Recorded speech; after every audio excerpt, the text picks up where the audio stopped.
আজকে আমরা এই ভিডিওতে আলোচনা করব এনআরএস ডিএলএড যে ভ্যালিডিটি বলে ঘোষণা করা হয়েছে সুপ্রিম কোর্ট থেকে, তার যে অর্ডার কপি, এই অর্ডার কপিতে কি কি বিষয়ে উল্লেখ করা রয়েছে, কি কি পয়েন্টস রয়েছে, খুবই গুরুত্বপূর্ণ তথ্য এখানে সমৃদ্ধ এই অর্ডার কপিটা, যেখান থেকে তোমরা জানতে পারবে যে এনআরএস এই ডিগ্রিটা কবে থেকে ভ্যালিড হবে এবং এই এনআরএস ডিগ্রিটা কাদের জন্য এটা সেফগার্ড এবং সেই সেফগার্ডটা কবে থেকে ইফেক্টেড হবে, পরবর্তী রিক্রুটমেন্টের ক্ষেত্রে এই এনআরএস ডিগ্রির ধারী যে ক্যান্ডিডেট রয়েছে তারা অংশগ্রহণ করতে পারবে কিনা, ডিটেলসে কিন্তু এই অর্ডারে বলা রয়েছে এবং আমি এই অর্ডারটা তোমাদের সাথে পুঙ্খানুপুঙ্খভাবে ব্যাখ্যা করব। অত বন্ধুটা ভিডিওটি স্কিপ করবে না, পরপর দেখবে, তাহলে তোমরা এই সমস্ত বিষয় সম্পর্কে জানতে পারবে এবং এই অর্ডার কপিটা তোমাদের পরবর্তীর জন্য ভীষণভাবে ইম্পর্টেন্ট এবং এটা তোমরা কিন্তু নিজের কাছে রেখে দেবে। ওকে, অতএব তোমরা ভিডিওটি পরপর দেখবে এবং এই চ্যানেল নতুন হয়ে থাকলে অবশ্যই চ্যানেলটিকে সাবস্ক্রাইব রাখবে। তো তোমরা দেখতে পাচ্ছ মিসলেনিয়াস অ্যাপ্লিকেশন ডায়েরি নাম্বার দেওয়া রয়েছে এবং অর্ডার কপি। ঠিক আছে, আমি প্রতিটা লাইন তোমাদের সাথে পড়ে শেয়ার করবো। দেখো, the grievance sought to be raised on behalf of the review petitioners and some of the applicants before this court is that though they were in employment and covered by the recognition order dated 22/9/2017, they believe that the judgment and order of this court dated 18/11/2023 hereinafter judgment under review would come in their way if they want to make better their prospect by applying either in other institution or for promotional revenue. ওকে, ওখানে বলা হচ্ছে, মানে এই যে পয়েন্টসটা যেটা বলা হচ্ছে, দেখো যে এই 22/9/2017 যে নোটিফিকেশন অনুযায়ী, ঠিক আছে, তারা 18 মাসের এনআইএস এর মাধ্যমে একটা ডিএলএড করে কারা, যারা অলরেডি চাকরি করছে কিন্তু তারা নন ট্রেন্ড। ওকে, অর্থাৎ যারা ইন সার্ভিস, ঠিক আছে, ইন সার্ভিস টিচার্সরা কিন্তু এই 22/9/2017 যে নোটিফিকেশন তারা কিন্তু এনআইএস থেকে ডিএলএড করছে। ওকে, এবং এর পরিপ্রেক্ষিতে যেটা কেস হয় এবং সেটা 28/11/2023 কিন্তু একটা ফাইনাল জাজমেন্ট সুপ্রিম কোর্ট দিয়েছে, যেটা আজকে আন্ডার রিভিউ জাজমেন্ট হিসাবে বিবেচনা করা হচ্ছে। ওকে, সেখানে কিন্তু ক্লিয়ারিফাই করে দেওয়া হয়েছিল যারা এমপ্লয়মেন্ট রয়েছে তারা কিন্তু ভ্যালিডিটি, তাদের যে কোর্সটা ভ্যালিড রয়েছে এবং কোন কোন ক্ষেত্রে সেখানে আগেই বলে দেওয়া হয়েছিল যে তারা যদি মনে করে,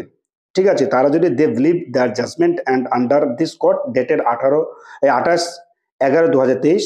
would come in their way if they want to, যদি তারা মনে করে they want to make better their prospect,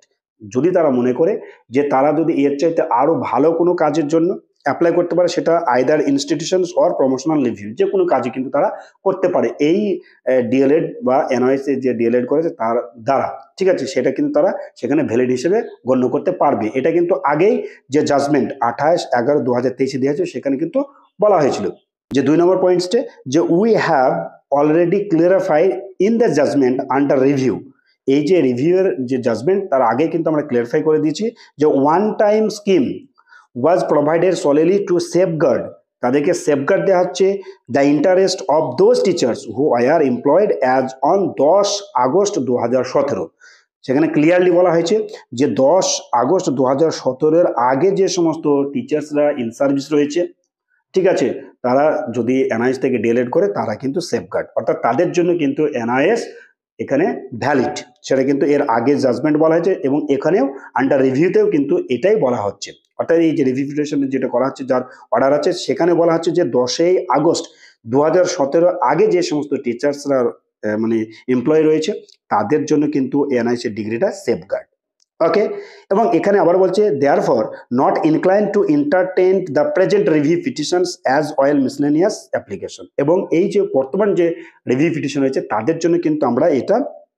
মানে এটা খারাপ দিকে দিচ্ছে না, তাদেরকে জন্য এন্টারটেইন করছে না, তারাও কিন্তু এর জন্য অ্যাপ্লিকেবল, তারাও কিন্তু সেফগার্ড পাবে, ঠিক আছে, যদি তারা 10 আগস্ট 2017 আগে চাকরি অবস্থায় থাকে। এবার 3 নম্বর পয়েন্টটা কিন্তু খুবই ইম্পর্টেন্ট, 3 এবং 4 নম্বর পয়েন্টে, যেটা বর্তমান যারা নতুন রিক্রুটমেন্টের ক্ষেত্রে যারা যেতে চাইছে বা তাদের জন্য এটা সেফগার্ড কিনা এটা কিন্তু গুরুত্বপূর্ণ রয়েছে। ওকে, 3 নম্বরে কি বলছে দেখো, however to avoid any confusion, যে কোনো রকম কনফিউশন যাতে না থাকে সেটাকে অ্যাভয়েড করার জন্য উই এগেন ক্লিয়ারিফাই, আমরা আবার এটা পরিষ্কার করে দিচ্ছি, that 18 month diploma obtained by such persons, অর্থাৎ ওই সমস্ত টিচার্স যারা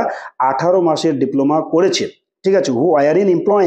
ইমপ্লয়মেন্ট অন এই সে 10 আগস্ট 2017, অর্থাৎ 10 আগস্ট 2017 আগে যারা ইমপ্লয়মেন্ট হয়েছে তারা এই যে 18 মাসের ব্রিজ মানে তোমার ডিপ্লোমা অর্থাৎ এনআইএস ডিগ্রি করেছে, and who have completed the diploma course of 18 month, অর্থাৎ যারা 18 মাসে এই ডিপ্লোমা কোর্সটা কমপ্লিট করছে যেটা এনআইএস এর মাধ্যমে, would be treated as valid diploma holders for the purpose of applying in other institutions or for promotional avenue. এখানেই কিন্তু গুরুত্বপূর্ণ তথ্য কিন্তু রয়েছে এই কথার মাধ্যমে, অর্থাৎ যারা 18 মাসে ব্রিজ মানে এনআইএস থেকে ডিপ্লোমা করেছে এবং যারা 2017 10 আগস্ট যারা ইমপ্লয়মেন্ট রয়েছে তারা, এবং এখানে বলছে দেখো আরেকটা গুরুত্বপূর্ণ এই জিনিসটা রয়েছে, অ্যান্ড এইখানে তো বলে দিচ্ছে যে 10 আগস্ট 2017 আগে, ঠিক আছে, তারপরে বলছে অ্যান্ড এবং হু হ্যাভ কমপ্লিটেড, অর্থাৎ যারা কমপ্লিটেড করছে, এখানে কিন্তু 2010 আগস্টের পরেও এটা কিন্তু বলছে অ্যান্ড এবং, ঠিক আছে, the diploma course of 18 month would be treated, তারাও কিন্তু ভ্যালিড ডিপ্লোমা হোল্ডার্স হিসাবে গণ্য করা হবে, এবং তারা চাইলে তাদের যে উদ্দেশ্য কি, তাদের উদ্দেশ্যটা কি, যদি তারা অন্য কোনো ইনস্টিটিউশনে যদি তারা অ্যাপ্লাই করে বা বেটার কোনো কাজে তারা অ্যাপ্লাই করে, তারা কিন্তু এই 18 মাসের যে কোর্সটা এনআইএস ডিএলএড তারা কিন্তু সেটা ভ্যালিড হিসাবে দেখাতে পারবে এবং তারা কিন্তু ভ্যালিডিটি পাচ্ছে। এখানে কিন্তু মূল পয়েন্টস যে আগামী রিক্রুটমেন্টের ক্ষেত্রে যারা এই 18 মাসের ডিএলএড করছে তারা কিন্তু অ্যাপ্লিকেবল। ওকে, চতুর্থ পয়েন্টসটা দেওয়া রয়েছে দেখো, যে needless to state that the clarification will be effected from the date of the pronouncement of the judgment under review, অর্থাৎ আজকের যে রিভিউ, অর্থাৎ যে তোমার দুদিন আগে যেটা জাজমেন্ট করা হয়েছিল এই ক্লিয়ারিফিকেশনের জন্য, সেটা কিন্তু এই যে রিভিউ পিটিশন মানে যেদিন থেকে জাজমেন্ট করা হচ্ছে সেদিন থেকে কিন্তু এই যে রায়টা বা জাজমেন্টটা কার্যকরী হবে। বোঝা গেল? তাহলে এখান থেকে আমরা এবং 5 নম্বর পয়েন্টটা দেওয়া রয়েছে কি, যে with the aforesaid clarifications the review petitions as well as the miscellaneous applications would including all the pending application are disposed of, অর্থাৎ এখান থেকে এটাকে ডিসপোজ করা হলো। তাহলে এখান থেকে ক্লিয়ারলি বোঝা গেল যে 3 নম্বর এবং 4 আগে যেটা বলা হয়েছে ক্লারিফিকেশন, সেটা কিন্তু এই 18 মাসে যারা ডিপ্লোমা অর্থাৎ এনআইএস থেকে করছে তাদের কিন্তু ভ্যালিড। তাহলে এখানে কিন্তু মূল পয়েন্টস কিন্তু এখানেই বলা আছে, পরবর্তীতে যারা এনআইএস এর জন্য ভ্যালিডিটি বা মানে সামনে যে রিক্রুটমেন্ট রয়েছে সেই রিক্রুটমেন্টের জন্য তারা ভ্যালিডিটি কিনা। ওকে, তো এটাই ছিল যে এনআইএস এর যে রিভিউ পিটিশনের যে মূল অর্ডার, তার যে পুঙ্খানুপুঙ্খ ব্যাখ্যা। যদি তোমাদের কাছে ভিডিওটি ভালো লিখে তো অবশ্যই লাইক দেবে, কমেন্ট করবে, চ্যানেল নতুন থাকলে অবশ্যই চ্যানেলটিকে সাবস্ক্রাইব করবে। ভালো থাকবে, সুস্থ থাকবে।